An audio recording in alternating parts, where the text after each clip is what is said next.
तुमने हमारा कांटो भरा बिस्तर नहीं देखा, संघर्ष नहीं देखा, रातों की मेहनतें नहीं देखी, ट्रेन में जर्नल डिब्बों में खड़े होकर के लखनऊ तक जाना। ये कितने तलबा जो कटिहार बिहार से आए, पूर्णिया से आए, किशनगंज से आए, इनके भी माँ बाप थे, इनके भी घर वाले थे, इनके भी लोग थे, मगर ये आए अपने माँ बाप का आंचल छोड़ के, अपने घर वालों का प्यार छोड़ के। कहाँ आए? संभल आए पढ़ने के लिए। मुरादाबाद जामिया नईमी आए, कितने जामियातुर रज़ा आए, मंजर इस्लाम आए, कहां से आए, ठोकरे खाते हुए आए। मुझे अपना सफर याद है, आज भी जब मैं राजस्थान पढ़ने गया था मुझे खूब याद है। अजमेर शरीफ हम पहुंचे तो 4,000 रुपए उस जमाने में, सन 2007 या 6 की बात है, 4,000 रुपए कितने होते थे। मैं कपड़ों के और सब कुछ चोरी हो गया वहां बस में हम उतरे। कारी लेख साहब भी थे। मुझे बस सफर याद आ गया तो बता दूं, ये मैंने अपनी जिंदगी का एक तजर्बा बताया है। ऐसे तजर्बात हर तालिब इल्म की जिंदगी में आते जरूर हैं कभी ना कभी परेशानियों के। जब जेब में 1 रुपया भी नहीं होता है और नाश्ते का वक्त होता है तो एक दूसरे के चेहरे को देखते हैं। मेरे साथियों, तुम सिर्फ तरक्कियां देख करके तबसरे करते हो, तुम्हें यह पता नहीं है कि ये तलबा वो हैं कि मेरे आका ने फरमाया इनके बारे में कि जब ये घर से पढ़ने के लिए निकलते हैं तो आसमान के फरिश्ते इनकी राहों में अपने परों को बिछाने के लिए निकलते हैं। सुभान अल्लाह, सुभान अल्लाह, माशाअल्लाह, माशाअल्लाह। अल्लामा मुफ्ती जलालुद्दीन अमजदी अलैहि रहमा, बहुत सारी किताबों के आप मुसन्निफ हैं। फतावा फैजुर रसूल बेहतरीन नाबग़े रोजगार थे अपने अहद के।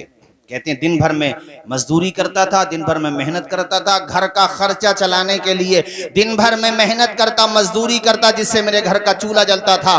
और रात में जाकर के रईसुल कलम अल्लामा अरशदुल कादरी के पास जाकर के पढ़ा करता था। एक नाम है अल्लामा गुलाम रसूल सईदी, जिनकी शख्सियत अल्हम्दुलिल्लाह मनारे नूर है। तिबियानुल कुरान जिनकी मारकतुल आरा। इसी तरीके से नेमतुल बारी जिनकी बेहतरीन, उन्होंने जो बुखारी शरीफ की शरह लिखी है। इसके अलावा मकालात शारे मकालात हजरत गुलाम रसूल सईदी, मकालात सईदी के नाम से बहुत किताबें उनकी हैं। उनके बारे में है कि सिर्फ 1 जोड़ी कपड़े थे, सिर्फ 1 जोड़ी कपड़े। और जब नहाने की जरूरत आती तो बस्ती के बाहर जाते और कहीं तालाब था वहां जाकर के नहाते और वो कपड़ों को धोते और वहीं पे करीब में उसके आसपास में सुखाने के लिए, जब वो सूख जाते तो पानी से निकल करके बाहर आते थे। ऐसे तालीम हासिल की। मगर अल्लाह ने कितनी इज्जत दी कि आज उनकी लिखी हुई किताबें सिर्फ बर्रे सगीर में अहले इल्म की आंखों का सुरमा और उनके दिल का करार नहीं है, बल्कि जहां जहां भी अल्हम्दुलिल्लाह सुन्नियत पाई जाती है वहां उनके किताब के हवाले जात दिए जाते हैं। मेरे साथी, ऐसे इल्म हासिल किया जाता, संघर्ष की राह चलना पड़ता है। बात तालीम की आ गई तो मैं बता दूं, ये जो बल्ब आप देख रहे हैं, एडिसन नाम है उसका जिसने बल्ब बनाया। उसने वो पढ़ने गया तो टीचर ने जो है एक दिन उसको पर्ची लिख के दे दी, कहा अपनी माँ को दे देना ये खत। वो जब खत लेकर के अपनी माँ के पास पहुंचा, माँ ने सीने से लगा लिया। ये बात मेरी माएँ बहनें सुने, क्योंकि ये जो 9 तलबा आज अल्हम्दुलिल्लाह हुफ्फाज बने हैं, इनकी कामयाबी में इनकी माँ की दुआ भी तो शामिल है। बेशक बेशक, इनके बाप की दुआ भी शामिल है।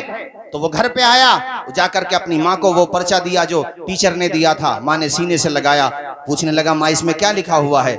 कहा, बेटे इसमें ये लिखा हुआ है तुम्हारा बेटा जीनियस है, तुम्हारा बेटा इंटेलिजेंट है, तुम्हारे बेटे को पढ़ाने के लिए हमारे पास इतने काबिल असातिज़ा नहीं है, ये बहुत गजब की सलाहियत रखता है, बेहतरीन जहानत है इसके पास, ये ऐसे सवालात करता है कि इसके जवाब देने के लिए हमारे पास सलाहियत है ही नहीं, ऐसा दिल दिमाग नहीं है हमारे पास जो इसको मुतमईन कर सकें।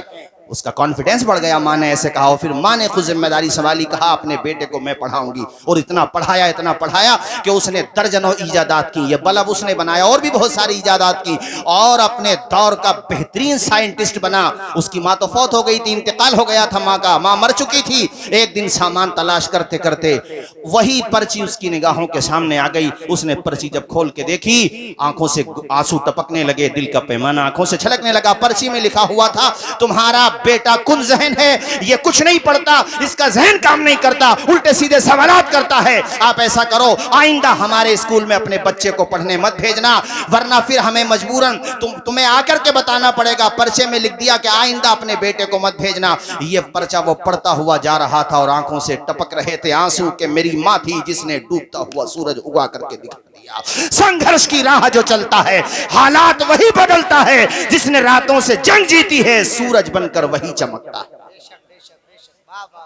कारी गजाली साहब यहाँ तक पहुंचे तो ये आसानी से पहुंच गए होंगे, किसी ने थाल में सजा करके दे दी होगी। मैंने क्या कहा था अभी, वो मिसरा याद रखना, हम जैसे लोगों के लिए तो वही मिसरा को वरासत में कामयाबी थोड़ी मिली है यार हम लोगों को, है? तुमने मेरा कांटों भरा बिस्तर नहीं देखा, ये फूल मुझे कोई विरासत में मिले हैं, तुमने मेरा कांटों भरा बिस्तर नहीं देखा। बड़ी मेहनत करते हैं तब जाकर के कामयाबी मिलती है मेरे साथियों। इन तलबा की मेहनत मैंने नमाज फजर से पहले नहीं बताया आपको। नमाज फजर से पहले तो अल्हम्दुलिल्लाह उठते ही हैं, जबकि ये कौम सिर्फ रमजान में कुरान उठा के देखती है, फिर भी ये आबरू बचाए हुए इस उम्मत की कि ये उठ जाते हैं सुबह में, अरे कपड़ों पे पैबंद लगे हुए हैं तो क्या हुआ, किरदार तो इनका गाजी वाला है। भाई यही तो कह सकते हो कि नाश्ता नहीं मिलता बच्चों को, फाका करते हैं, रोजाना चावल खा लिए, दाल खा लिए, यही तो कह सकते हो आप। लेकिन इनका मर्तबा पहचानो, इनका मकाम पहचानो। ये देखो किस तरीके से मेहनत करते, कभी गुजरा करो मदरसे के पास से, अल्लाह रसूल की मोहब्बत ही में सही उन तलबा के सर पे हाथ रख दिया करो, और किसी तालिब इल्म की खामोशी से साथ जाकर के मदद कर दिया करो, ये सोच करके मेरा छोटा भाई है या औलाद दाखिल है, वो तालिब इल्म हाफिज कुरान बनेगा, वो कुरान पढ़ेगा, उसका सवाब अल्लाह ताला तुम्हारी रूह को भी अता फरमाए। बेशक बेशक। मेरे हुजूर की रूह पाक खुश होगी कि मेरे मेहमान से कितनी मोहब्बत कर रहा है। कोई बिहार से, कहाँ है बिहार, यहाँ है 700-800 किलोमीटर दूर, और किशनगंज चले जाओ तो कितने किलोमीटर दूर, और दूर चले जाओ कोई बंगाल से, कोई जनाबे वाला कर्नाटका से, कोई कहाँ से हमारे संबल में पढ़ने के लिए आया है। तो हमारी जिम्मेदारी बनती है कि हम अपने पैसों को फजूल पानी की तरह बहाने की जगह इन बच्चों का सहारा बन जाए। जैसे सर्दियां पड़ रही हैं, अपनी आल औलाद के लिए हम गरम गरम कपड़े लाते हैं, तो क्या किसी तालिब इल्म को हम गोद नहीं ले सकते? क्या 10-20 तलबा को हम गोद नहीं ले सकते? और ये बात मैं उद्योगपतियों से भी कहता हूं, ये बात मैं पॉलिटिशियन से भी कहता हूं, सबसे कहता हूं कि ये मेहमानाने रसूल हैं। जिस जमाने में तुम सिर्फ जुमे की नमाज पढ़ते हो, उस जमाने में भी अल्हम्दुलिल्लाह ये रोजाना कुरान मजीद की तिलावत भी करते हैं और 5 वक्ता नमाज बाजमात अदा करते हैं। सुभान अल्लाह, माशाअल्लाह माशाअल्लाह। इनका मकाम पहचानो, इनका मर्तबा पहचानो, इनका रुतबा पहचानो, इनसे प्यार करो, इनको सम्मान दिया करो, इनसे मोहब्बत किया करो। क्योंकि कल क़यामत के दिन आया है किताबों में कि अल्लाह पाक जब इनसे फरमाएगा जाओ जन्नत में जाओ, तो ये कहेंगे या अल्लाह हम अकेले जाएं या उन्हें भी ले जाएं जो हमसे सिर्फ और सिर्फ तेरी रजा के लिए मोहब्बत किया। उनका कोई मकसद नहीं था, नामो नमूद मकसद नहीं था, वो इसलिए हमसे मोहब्बत करते थे या अल्लाह कि हम तेरा दीन पढ़ें, हम तेरा दीन घर घर तक पहुंचा रहे हैं। उनका सिर्फ यही मकसद था, ए अल्लाह हम अकेले जाएं, उनको भी लेके जाएं। रब तो बड़ा करीम है, जब कर्म करने पे आता है ना, बिजली को कड़क, शम्मा को लो देता है। वो तो पत्थर में भी कीड़ों को ग़िज़ा देता है, और देने पे जो आती है करीमी उसकी, एक मांगो तो सो देता है। माशाल्लाह हमारे देखो ये कादरी नौशाही टीम वाले भी आगे, अल्लाह शाद व आबाद रखे। इतना मजमा तो कभी कभी होता जितना अभी अभी हो गया माशाल्लाह, और इतनी सर्दी में हो गया। देखो अल्लाह सबको शाद व आबाद रखे। भाइयों तवज्जो है आपकी, अल्लाह जब अता करने पे आता है तो क्या अंदाजा लगा लो, उसने खुद कहा मैं बगैर हिसाब के देता हूँ। ये बगैर हिसाब हमारे एतबार से है, क्योंकि हम हिसाब लगा ही नहीं सकते यार, हम क्या हिसाब लगा लेंगे भाई? अल्लाह ताला अता कर रहा बगैर हिसाब, हिसाब नहीं लगा सकते। अल्लाह पाक फरमाएगा तन्हा नहीं जाओगे, जिसको भी पहचानते हो चलो पहचानो, और जरा झूम के बोलो सुभान अल्लाह, और मचल के बोलो मेरे भाइयों, उनको भी साथ लेकर के जाओ। कितनी इज्जत मिल रही है, सुभान अल्लाह। इसलिए मैंने तुमसे ये बात कही है, फतहुल्लाह सराय वालों से भी कही है, और जितनी सराय शहर संबल में है सबसे, जितने पुरे हैं उनसे, और जितने गैर पुरे और गैर सराय हैं उनसे भी हैं। मैंने तो सबसे कही है कि जो भी तुम्हारे मोहल्ले में इदारा चल रहा है, भाई अजम उलूम हो, नकाशा उलूम हो, ज़मीर उलूम हो, फैज़ुल उलूम हो, मखदूमिया हो, सबके नाम मेरे इस वक्त जहन में नहीं आ रहे, जितने भी मदरसे हैं, मकतब हो या बड़े मदरसे हो, है ना, जहां भी तालीम हो रही है, जिम्मेदारी बनती है हमारी कि हम उसमें योगदान दें।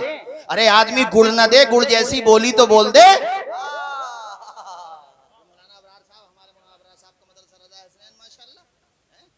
भाई आदमी गुड़ न दे, गुड़ जैसी, भाई मौलाना बड़ी मेहनत कर रहे हो माशाल्लाह, तो दिल बढ़ जाता मौलाना का।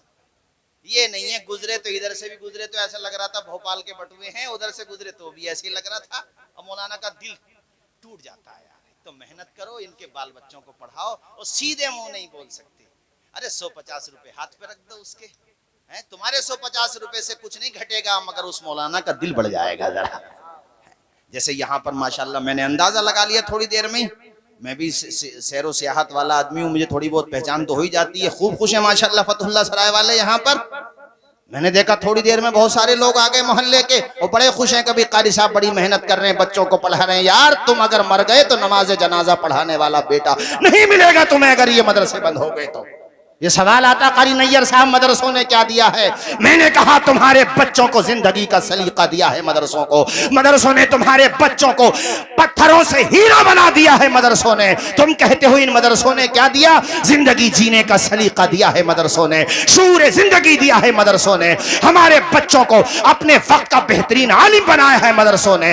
हमारे बच्चों को खुदा रसूल की मार्फत देने का काम किया है मदरसों ने। हमारे बच्चों को हीरा बनाने का काम किया है मदरसों ने। और ये जो मस्जिदों से मीनारे हैं और इन मीनारों से जो आजान की सदाएं बुलंद होती हैं, ये मुअज्जिन देने का काम भी तो किया है मदरसों ने। क्यों पीछे पड़े हुए हैं लोग मदरसों के, मुझे बताओ। उन्हें पता है कि ये मदरसे अहले ईमान की रीढ़ है, रीढ़। बोलो ऊंचा बोलो। आज 26 जनवरी थी, आज बात आई तो मैं बताऊं आपको। ये भी जिक्र आता है कि हमने क्या किया, अब तो पता नहीं क्या क्या जिक्र आता है। ऐसे ऐसे जिक्र आते हैं कि हम बता भी नहीं सकते आपको। अब आप सब जानते हैं कैसे कैसे जिक्र आते हैं। अरे हमने क्या किया?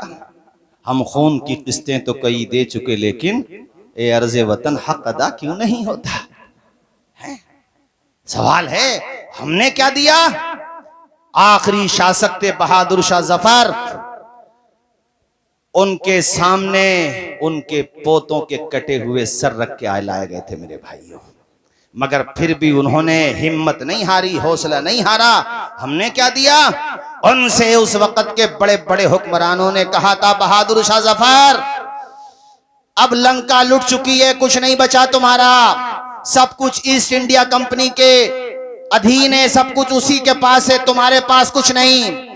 उन्होंने शेरी रंग में कहा था, दमदमे में दम नहीं, खैर मांगो जान की। ए जफर ठंडी हुई तेग हिंदुस्तान की, बूढ़े थे कैदी बना लिए गए थे, ढांचा बचा था बस, उसमें आत्मा थी, इसके अलावा क्या बचा था? कहां पर कैद थे? बर्मा में, म्यांमार में। आज भी उनका मजार शरीफ वहीं पर है। आपने जवाब दिया था जब अंग्रेजों ने कहा था दमदमे में दम नहीं, खैर मांगो जान की, ए जफर ठंडी हुई तेग हिंदुस्तान की। तो बहादुर शाह जफर ने कहा था, गाजियों में बू रहेगी जब तलक ईमान की, तख्ते लंदन तक चलेगी तेग हिंदुस्तान। वाह वाह वाह वाह वाह वाह।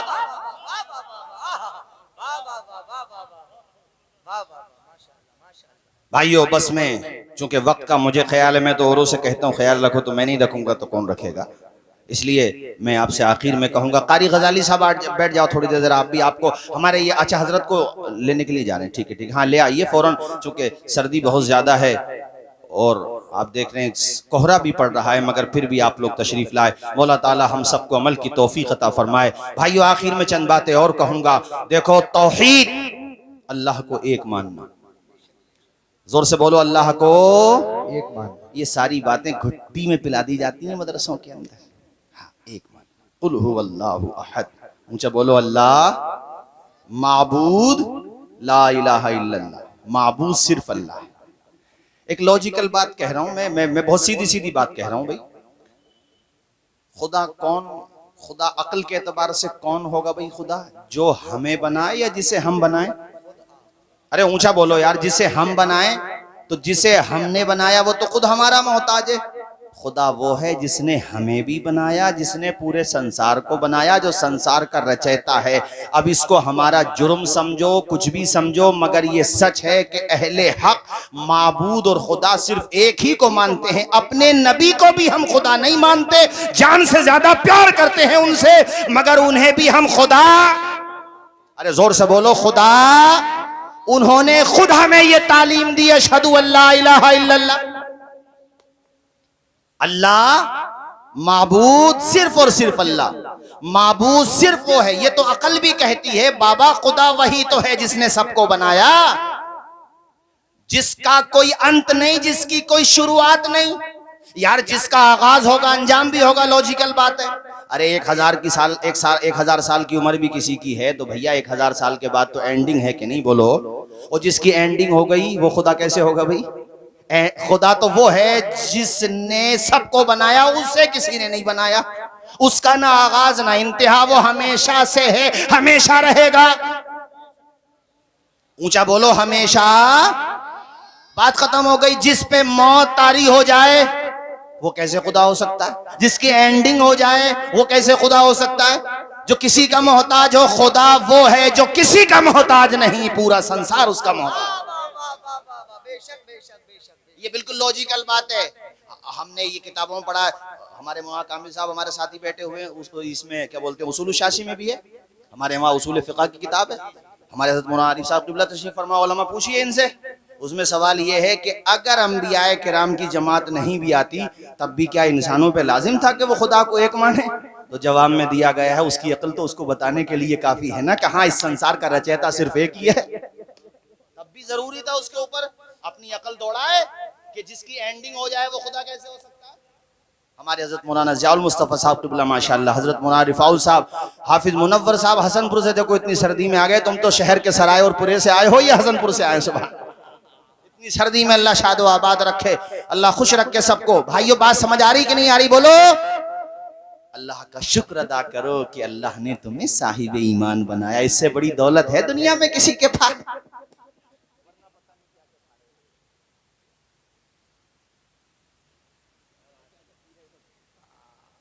अल्लाह का शुक्र अदा करो कि अल्लाह का लाख लाख फजल है कि उसने अपने महबूब के सदक़े में ये तौफीक अता फरमाई कि ये समझ रहे हैं कि खुदा कौन है।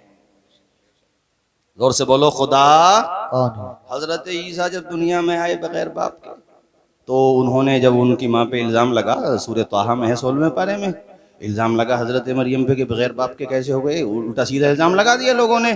फाशारत इलैहि, तो हजरत मरियम ने इशारा किया अपने बच्चे ईसा की तरफ, तो आप बोल पड़े पालने में और कहा इन्नी अब्दुल्लाह, मैं अल्लाह का बंदा हूँ। बेशक बेशक। पहले अपनी नबुव्वत का ऐलान नहीं कर रहे, अब्दियत का कर रहे हैं कि मैं अल्लाह का, चूंकि जानते थे कि बाद में लोग मुझे भी खुदा बना लेंगे, अरे दावा कर लेंगे, मतलब ये है। और ईसाइयों ने किया, आपने जबान खुलते ही ये कहा, बाद में कहा वजालनी नबिया, मगर पहला लफ्ज ये है कि बेशक मैं अल्लाह का बंदा हूं। जोर से बोलो, मैं अल्लाह का बंदा। बगैर बाप के आ गया तो ये ना समझ लेना कि खुदा मेरा बाप है, माज़अल्लाह। खुदा बाप होने से पाक, खुदा बेटा होने से पाक, खुदा बीवी होने से पाक, वो शौहर होने से पाक। कुल हुवल्लाहु अहद अल्लाहु समद लम यलिद वलम यूलद वलम यकुल लहू कुफुवन अहद। ना उसका कोई बाप है, ना उसका कोई बेटा है, उसका कोई मिस्ल है ही नहीं, वो बेनियाज है, यकता है, वो अकेला। अब कोई कहे साहब इसमें तौहीन हो जाती है, तो हम तो अपने नबी को खुदा नहीं मानते, तो माज़अल्लाह मुसलमान अपने नबी की शान में तौहीन कर रहे हैं। नहीं, खुदा को खुदा मानो और गैर खुदा को गैर खुदा मानो। हाँ, गैर खुदा में जिनके जो मरातिब रुतबे हैं उस एतबार से मानो। हम अपने नबियों को सबसे अफजल मानते हैं क्योंकि वो सबसे अफजल है, मगर खुदा, अरे जोर से बोलो, खुदा नहीं है। खुदा सिर्फ एक है। आवाज आए, खुदा सिर्फ एक है। अरे शान के साथ बोलो मेरे साथ, ला इलाहा। आवाज आए, ला इलाहा। जो संसार का रचयिता है, जिसने माँ के पेट में एक कतरे से तुझे लोथड़ा बनाया, फिर देख कैसे परवरिश पाता रहा। पूरी जनीन की पूरी अल्लाह ताला ने पूरी सूरत बताई है कि कैसे कैसे तू परवरिश पाता रहा, यहाँ तक कि अल्लाह के हुक्म से तेरा ढांचा बन गया। फिर अल्लाह ने चाहा तो उसमें रूह आ गई। फिर देख तू माँ के पेट में 3 अंधेरों में, मेरा रब कहता है मैंने तुझे 3 अंधेरों में रोजी दी। माँ के शिकम का अंधेरा था, माँ के पेट का अंधेरा है, बच्चेदानी का अंधेरा है। और बच्चेदानी में जब तू बच्चा था ना, माँ के पेट के अंदर था, तो वो बच्चा भी झिल्ली से लिपटा हुआ था, तो झिल्ली का अंधेरा, बच्चेदानी का अंधेरा, माँ के शिकम का अंधेरा। मगर देख कुदरत की रहमत का वहां भी था सवेरा, तुझे वहां भी रोजी मिल रही थी, तुझे रिस्क मिल रहा था, कोई नहीं था तेरे साथ वहां। बता कौन था? खुदा की कुदरत थी वहां पे, खुदा की रहमत थी वहां पे। अंधेरा दूर करने को उजाला कौन देता है? उम्मीदें टूट जाएं तो सहारा कौन देता है? शिकम की आग जब बढ़कर कलेजा छलनी करती है, बुझा खाकर तिश्नगी मुंह में निवाला कौन देता है? वो जो पत्थर में भी कीड़ों को ग़िज़ा देता है वो खुदा है जो हम सबका काम बना देता है। ए इंसान तू माँ के पेट में था। अब एक बात बता, कोई इंसान को किसी को पता है कि वो कहाँ जा रहा, अमीरों में जा रहा है या गरीबों में जा रहा? बोलो पता है भाइयों किसी को? मुझे बोलो पता है? जब आया तब भी नहीं पता था कहाँ आया, और जब जाएगा तब भी नहीं पता कि कहाँ जाएगा दुनिया से। किसी को पता है? बताओ। न आने में इख्तियार न जाने में इख्तियार। तो तुम्हारी इतनी ताकत है भाई साहब, कितनी बड़ी कुर्सी मिल जाए, कसे बाशत कुजा बाशत। कारी नैयर साहब, कितनी ही बड़ी कुर्सी मिल जाए, इतनी पावर है इंसान की कि ना आने में इख्तियार न जाने में इख्तियार। जब आए तब भी दूसरों ने नहलाया था और जब जाएंगे तब भी दूसरे नहलाएंगे। हाँ, जब आए तब भी रो रहे थे, जब जाएंगे भैया तब का पता नहीं, मगर जिनके बारे में कह रहा हूं वो तो रोंगे। इतनी ताकत है तुम्हारी। इधर देखो मेरी तरफ, ये रुमाल है मेरे हाथ में, इसका एक हिस्सा अगर मेरे हाथ में रहेगा तो मैं दूसरे हिस्से को पकड़ सकता हूं। वो दोनों ही मेरे हाथ में नहीं है तो क्या इख्तियार है? तो ये एक हिस्सा हो गया पैदाइश, दुनिया में आना, एक हिस्सा हो गया जाना। दोनों पे मेरा इख्तियार नहीं है तो मैं किस बात पे इतरा रहा हूं? वे नमरूद ना रह सके, तुम क्या रहोगे दुनिया में बेवकूफ हो। नमरूद जो दुनिया में हुक्मरानी करता था, जिसने प्रेग्नेंट औरतों को मरवा दिया था, जिसने छोटे छोटे बच्चों को कत्ल करा दिया था, जिसको अपनी ताकत पे इतना नाज था कि हजरत इब्राहिम ने उसका नशा उतार के रख दिया। उससे दरबार में कहा था खुद को खुदा कहलवाता है, जनता से सजदे कराता है, जरा सा उनको क्या है वो दे देता है, गल्ला वगैरह दे देता है, जरा सा राशन पानी दे देता है तो खुद के खुदा होने का ऐलान कर रहा है। हजरत इब्राहिम ने जब चैलेंज किया जवाब ना दे सका। आपने कहा मेरा खुदा तो वो है जो जिंदों को मार देता है और मुर्दों को जिला देता है। कैद खाने से बुलाया, जिनको फांसी होना थी उनको छोड़ दिया, और जिनको छोड़ना था फांसी पर लटकवा दिया। कहा इब्राहिम देखो ये काम तो हमने भी कर दिया। इब्राहिम समझ गए कि नील बटा नील, जीरो बटा सन्नाटा है, कुछ नहीं आता जाता है, जनता की कमीलमी और जाहिल पने का फायदा उठा रहा है। आपने कहा अच्छा नमरूद ये बता, अगर तू खुदा है तो सिर्फ जमीन का खुदा है या आसमान का? अरे तो वो तो तनतना हो गया, उसका सीना तो बड़ा चौड़ा हो गया, पता नहीं कितने इंच का हो गया, कितने इंच का हो गया वो आप समझते हो, मुझे बताने की जरूरत नहीं है। कहने लगा अरे मेरी हुकूमत तो आसमानों पे भी चलती है। इब्राहिम खलीलुल्लाह ने कहा तब तो सूरज पे भी चलती होगी। कहा बिल्कुल चलती है। कहा सुन नमरूद, मेरा खुदा वो है जो सूरज को पूरब से निकाल के पश्चिम में डुबोता है। अगर तेरे पास पावर है तो एक दिन ऐसा कर सूरज को पश्चिम से निकाल के दिखा दे। फबुहितल्लज़ी कफर, कुरान का 3रा पारा, मेरा रब कहता है फबुहितल्लज़ी कफर, तोते उड़ गए नमरूद के, बोल ना सका। ऐसे तोते उड़ने का मतलब होता है ऐसे। कुछ देर वो इसी पोजीशन में रहा, आंखें खुली की खुली रही। हजरत इब्राहिम बोले वो सूरज को कह ही दिया था मैंने, अरे तू तो सूरज तो सूरज है, चांद भी नहीं निकाल सकता, सितारा नहीं निकाल सकता। जरा सी ताकत मिल गई तो इतरा रहा है। और जब एंडिंग हुई इनकी, समझ गए ना, ये वाला सिरा तो था नहीं, ये बीच में जो पीरियड है 40 साल का, 50 का, 100 का, वैसे 100 बहुत कम है, सेंचुरी मारना तो बहुत बड़ी बात है। पूरे फतुल्ला सरा में 1-2 होंगे जिन्होंने सेंचुरी मारी होगी पिछले 10 साल। मेरे गांव में 2 लोग ही थे बस, वो भी गुजर गए बेचारे, भी 1 हफ्ता पहले इंतकाल हुआ एक का। तो 100 मैं कहूं 500 साल भी है तो ये बीच में मौत और जिंदगी के बीच का जो पीरियड है, तो ये उसके ऑर्डर के अनुसार ही गुजारो, जिसने भेजा है और जो बुलाएगा। इसमें अपनी ना चलाओ, जब आने में ना चली, जब आने में ना चली और न जाने में चले। एक बात बताओ भाई, हमारे मेहरान भाई भी बैठे हुए माशाल्लाह, सलीम भाई, अब्दुल मन्नान भाई वगैरह वगैरह, माशाल्लाह सभी भाई हैं, कोई बुजुर्ग हैं, कोई हमारे बच्चे, उम्र बच्चे जैसे छोटे छोटे। एक बात मुझे बताओ, अगर इतनी ही पावर आ गई है लोगों के पास, तो भाई साहब फिर तो जो ताकतवर होते हैं, जिनके पास बड़ी पावर होती है, जो अपनी उंगलियों के इशारे से जनता को नचाते हैं, सबसे पहले तो वो अपनी मौत का इंतजाम करते कि नहीं करते? मौत से बचने का, ऊंचा बोलो, अरे जोर से बोलो, करते? कोई बादशाह क्यों चाहेगा मुझे मौत आए? बादशाह तो बादशाह है यार, गांव का प्रधान नहीं चाहेगा मुझे मौत आ जाए, एक वार्ड मेंबर नहीं चाहेगा मुझे मौत आ जाए, मगर मैंने देखा कि जब आती है तो उनको भी आ जाती है। ला यस्तखिरून साअतम वला यस्तक़दिमून, मेरे रब ने मौत का निजाम ऐसे रखा, अल्लामा अफसर साहब, अरे ये भी अल्लाह का करम है कि सबको आ रही है, वरना अमीर लोग तो इसका भी मजाक उड़ा लेते कि गरीब था यूं मर गया। और उस गरीब आदमी को बेचारे गांव के डॉक्टर की दवाई लगी था। अरे बोलो जरा जोर से बोलो। कितने कितने मालदार हैं, अरबोपति हैं, बड़ा जी चाहता खाने को, मगर शुगर पेशेंट है बेचारे, देखते ही रहते हैं मीठे को। और रक्षा पोलर है मेरा रक्षा पोलर, मेरा गरीब भाई, मेरा टेम्पू चलाने वाला, ये मिल में जाके काम करने वाला, ये दहाड़ी लगाने वाला मेरा गरीब मजदूर भाई, अपने बच्चों को खून पसीने की कमाई खिलाने वाला, ये कैसा है कि सो जाता है फुटपाथ पे अखबार बिछाकर, मुफलिस कभी नींद की गोली नहीं खाता। हमारे मुबल्लिग दावत इस्लामी हज़रत मुआज़ अल मुस्तफ़ा साहब क़िबला तशरीफ फरमाए, उलमाए किराम से पूछो, अल्हम्दुलिल्लाह वो नींद की गोली खाने की जरूरत उलमा को भी नहीं पड़ती है। नहीं आती है तो अपना आयतुल कुर्सी 2-3 दफा पढ़ लो, आ ही जाएगी इंशाल्लाह। है हाँ, झूम के बोलो सुभान अल्लाह। सुभान अल्लाह। मैं तुम्हें ये समझा रहा था कि भैया इंसान का ना आने में इख्तियार और ना, हाँ ताकत दी है अल्लाह ने। एक साहब मुझसे सवाल कर रहे थे, वो क्या सवाल कर रहे होंगे तुम समझ गए होगे, हजरत ये सब ऐसा वैसा ऐसा। अरे मैं समझ गया क्या कहना चाह रहे हैं। मैंने कहा ऐसा बहुत हो चुका, पहले भी यार कुरान पढ़ो ना, तुम 12वां पारा ही पढ़ लो। पहले हजरत नूह अलैहिस्सलाम का जिक्र है, फिर हजरत हूद का है, फिर हजरत सालेह का है, फिर हजरत शुएब लूत अलैहिस्सलाम का, फिर शुएब अलैहिस्सलाम का, फिर मूसा और हारून का है, और फिर आगे बढ़ो तो सूरह यूसुफ आ जाती है। तो ये सबके जिक्र कुरान में क्यों आए कि इन्होंने ऐसा किया, फिर ऐसा हुआ, फिर जालिमों का अंजाम ये हुआ। तो ये कुरान में बार बार बताया गया कि पहले भी ऐसा हो चुका है। कभी अगर समस्याओं आ जाएं, परेशानियां आ जाएं, तो ईमान मत दे बैठना, इसलिए कि सब कुछ इसी पे टिका हुआ है तुम्हारा। और फिर कुरान ने ये भी तो बताया जालिमों का अंजाम क्या हुआ।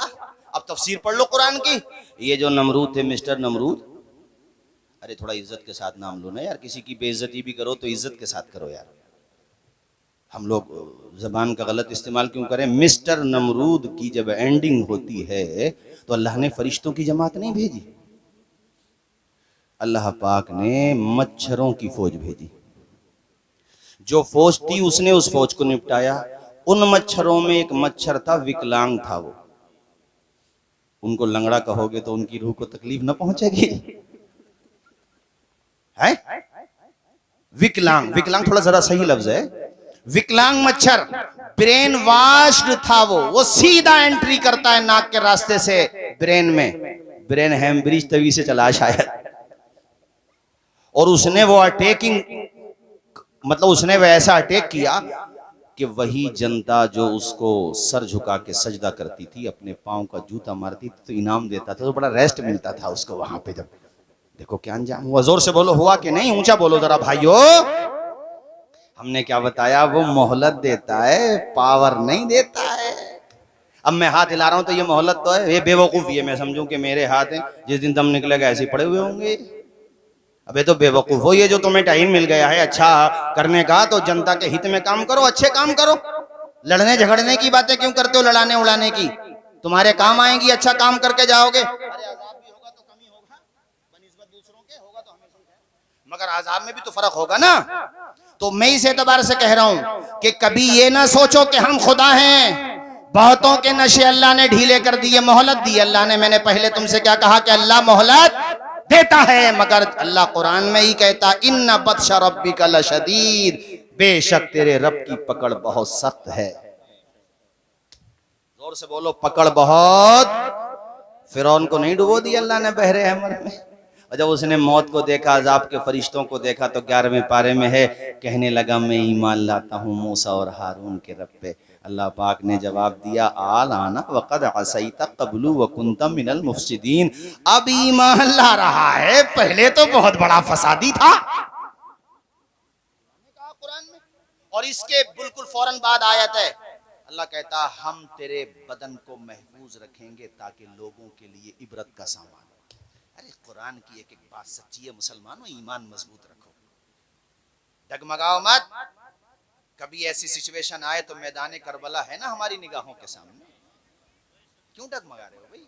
ईमान मजबूत रखो, अल्लाह का शुक्र अदा करो। यार तू दुनिया में आया, अल्लाह का कितना बड़ा एहसान है कि अल्लाह ने अपने महबूब की उम्मतियों में पैदा। बेशक बेशक, नारे तकबीर, नारे रिसालत, नारे हैदरी, नारे गौसियत, मसलके आला हजरत हजरत अल्लामा डॉक्टर मुफ्ती शहरयार साहिब किबला, हजरत अल्लामा मुफ्ती नसीम साहिब किबला, उलमाए अहले सुन्नत, नारे तकबीर, नारे रिसालत। आप हजरात सुकून और इत्मीनान के साथ में अपनी जगह कर बैठ जाएं और जिसको कुर्सी खाली नजर आ रही हो कुर्सी को पुर करके बैठ जाए। हजरत मिंबर रसूल पर तशरीफ लाए हैं, बैठ जाइए, उलमाए किराम ने इस्तकबाल कर लिया, बैठ जाएं।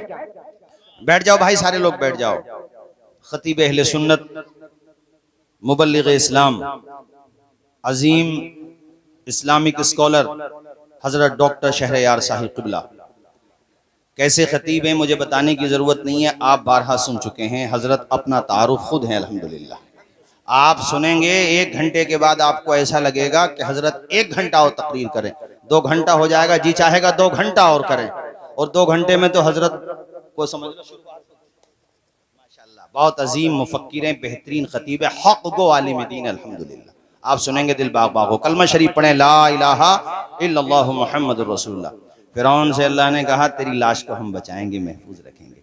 आज भी मिस्र के अजाइब खाने में उसकी लाश रखी हुई है। मैं तो कहता हूँ ये बड़े बड़े लोग जो विजिट पे जाते हैं ना, मैंने कहा जाके देख लिया करो कि जब वो ना बचा तो फिर आगे की तो आप खुद ही जुमला सेट कर लो यार। है? बोलो अल्लाह, आवाज आए अल्लाह, ऊंचा बोलो अल्लाह, पढ़ो मेरे साथ, ला इलाहा इल्लल्लाहु मुहम्मदुर रसूलुल्लाह सल्लल्लाहु अलैहि वसल्लम। कुरान मेरे नबी का सबसे बड़ा मुअजिज़ा है। बस 5 मिनट, चूंकि हजरत की तशरीफ भी हो गई, मैं हजरत का इंतजार कर रहा था।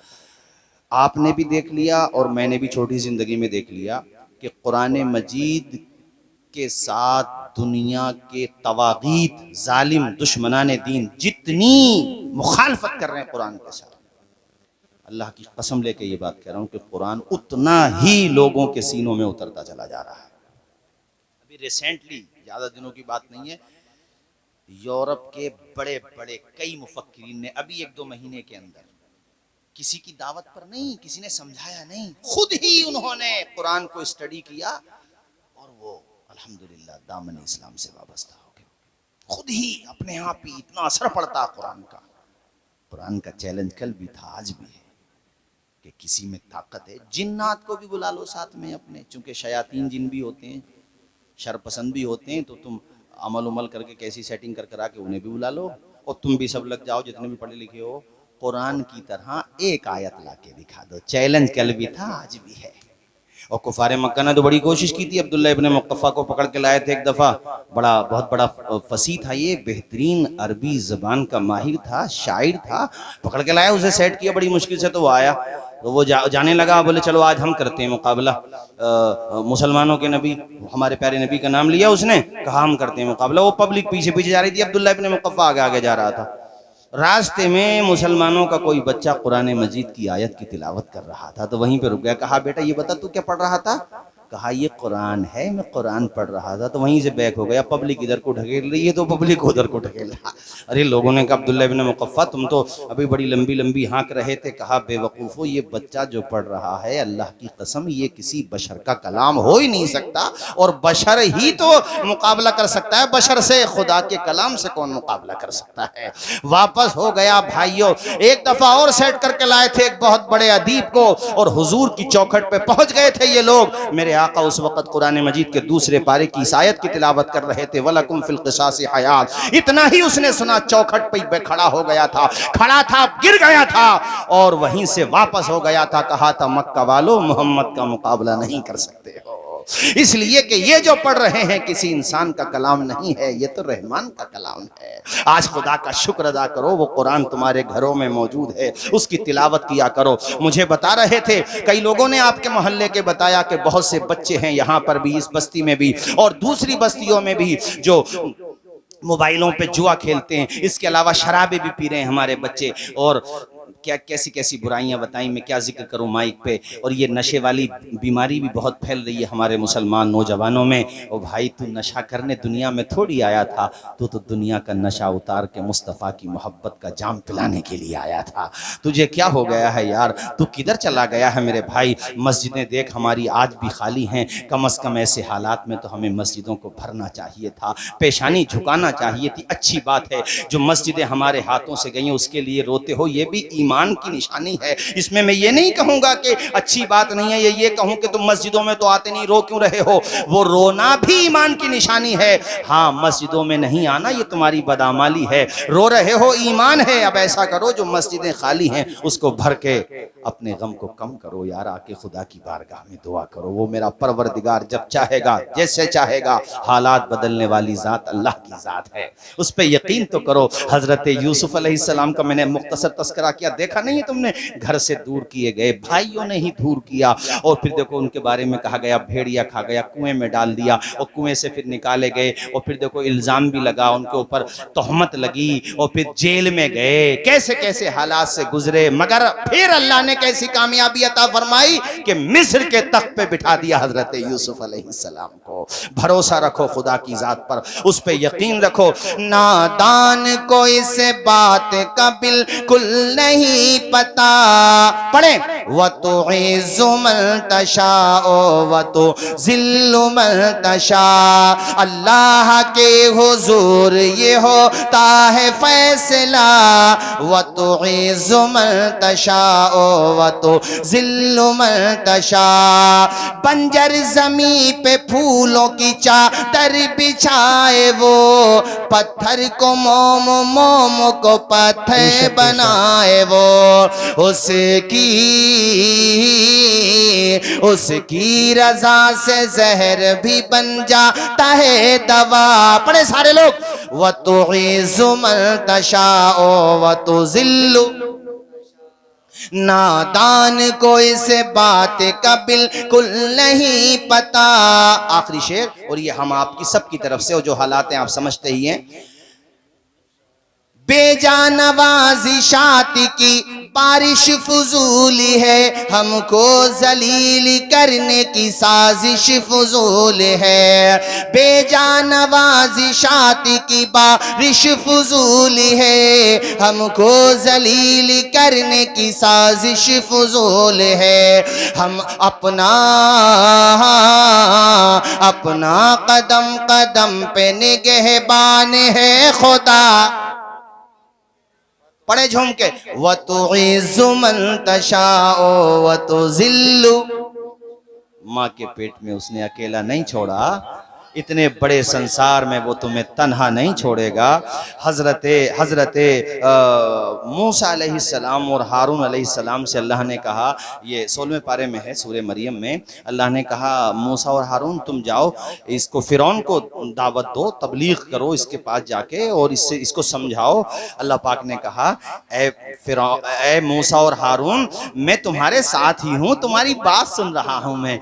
ऐसी कुरान में एक जगह अल्लाह पाक कहता वह हुआ माकुम ऐनमा कुंतुम, ऐ मेरे बंदो तुम कहीं पर भी रहो, तुम ये ना सोचना तुम्हारे साथ कोई नहीं है, दुनिया साथ छोड़ देगी मगर तुम्हें पैदा करने वाला तुम्हारा खुदा तुम्हारे साथ रहेगा। वह हुआ माकुम ऐनमा कुंतुम, तुम कहीं पर भी रहो वो तुम्हारे साथ है। उस पर भरोसा रखो, उस पर एतमाद रखो। जब दुनिया की मदद के दरवाजे बंद हो जाते हैं तब भी परवरदिगार की मदद का दरवाजा खुला रहता है, उसकी तरफ लो लगाओ। कुरान में है, ऐ महबूब ये पूछते हैं मेरे बारे में कि मैं कहाँ हूँ, इससे कह दो मैं तुम्हारे करीब हूँ। उजीबु दावत दाई इज़ा दान, जब ये दुआ करते मैं इनकी दुआ सुनता हूँ, मैं इनकी दुआ कबूल करता हूँ। ओ बंदो तुम अल्लाह से दुआएं तो करो, तहज्जुद की नमाज पढ़ के दुआएं करो, अव्वबीन और इशराक पढ़ के दुआएं करो, तुम 5 वक्ता नमाजी तो बन जाओ। ए अल्लाह तू हमारे कितने करीब है, ए मेरे मालिक तू हमारे कितने करीब है। कुरान में रब इसका भी जवाब देता है, वनहनु अक़रबु इलैहि मिन हब्लिल वरीद, जिस नस पे जिस रग पे तुम्हारी जिंदगी टिकी हुई है वो रग भी उतना करीब नहीं है जितना मेरी रहमत तुम्हारे करीब है। वमा अलैना इल्लल बलाग। अस्सलाम वालेकुम।